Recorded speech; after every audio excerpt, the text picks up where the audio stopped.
Good morning, everybody. So the polls are in, and I asked everyone whether they wanted, which they wanted, and it was very clear that you're after some hacks to hack Christmas and avoid feeling like you've had a blowout and regretting what you've eaten, which is no fun, and also avoiding bloating and breakout, because those are the common complaints, as well as like if you've been feeling like you've been dieting this year, like working hard on a health goal such as losing weight, then it's sort of like if it all comes crashing down at Christmas time, like, will you be disappointed in yourself?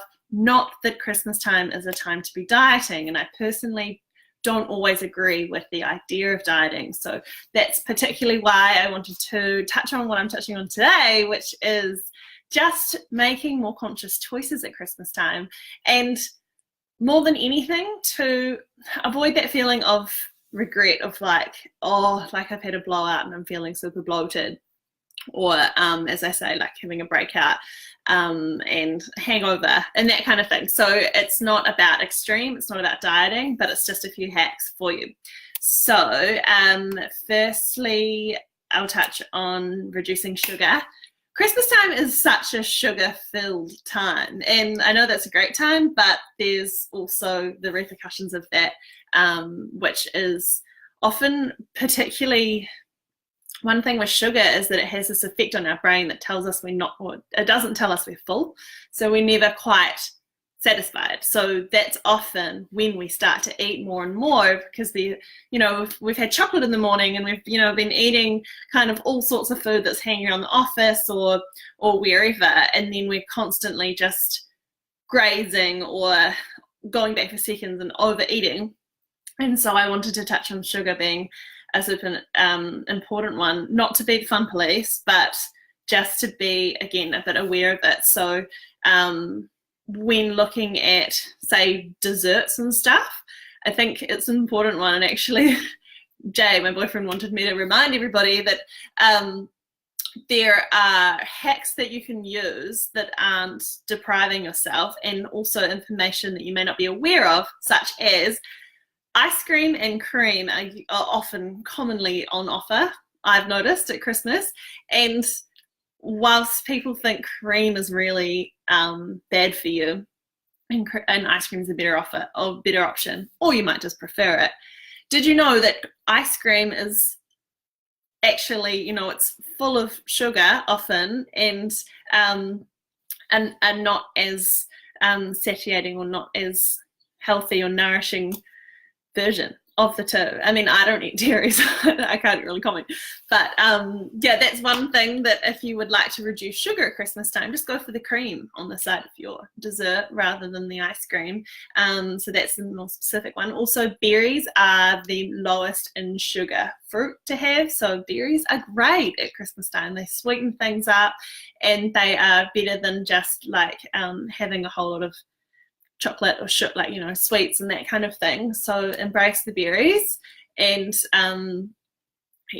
load up on the berries rather than the sweeter things. And then so that kind of leads me into the hacks for not overeating. And sugar is something that induces our overeating because of what I explained, where that actually has an effect on our brain that is sort of like, still not full, going to keep eating more. And it's like we feel like a bottomless pit until suddenly we're super bloated and feeling pretty crummy. So the idea is to avoid that rather than just be the fun police. And so that's one thing you can do, is be aware of your sugar intake at first.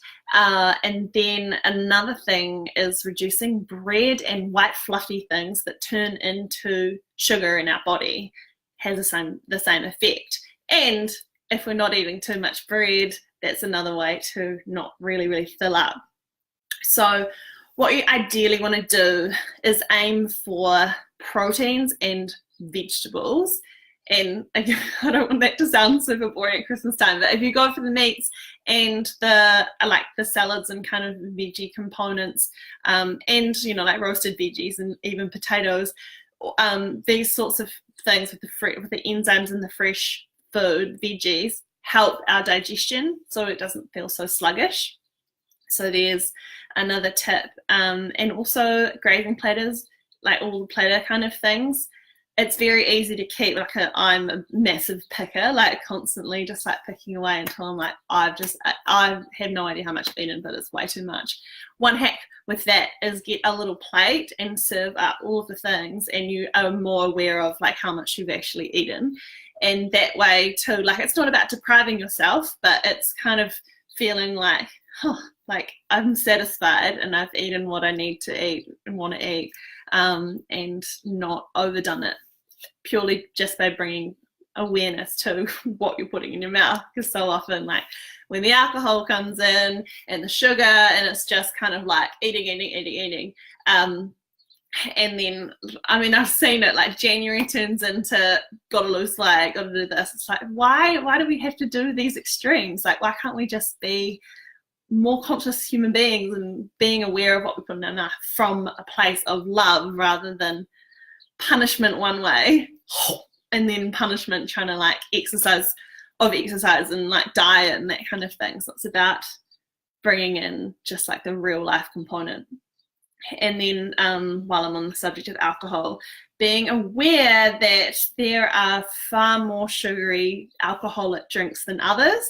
So whilst you're making your choices around what beverage you're going to have, I mean, I love having champagne around Christmas time. It's a special time, but I'll limit it to maybe like 1 or 2 glasses usually, and then go on to, like, I really like, personally, I know not everyone does, but I really like red wine, and that is much lower sugar content, and it doesn't kind of give me that spike.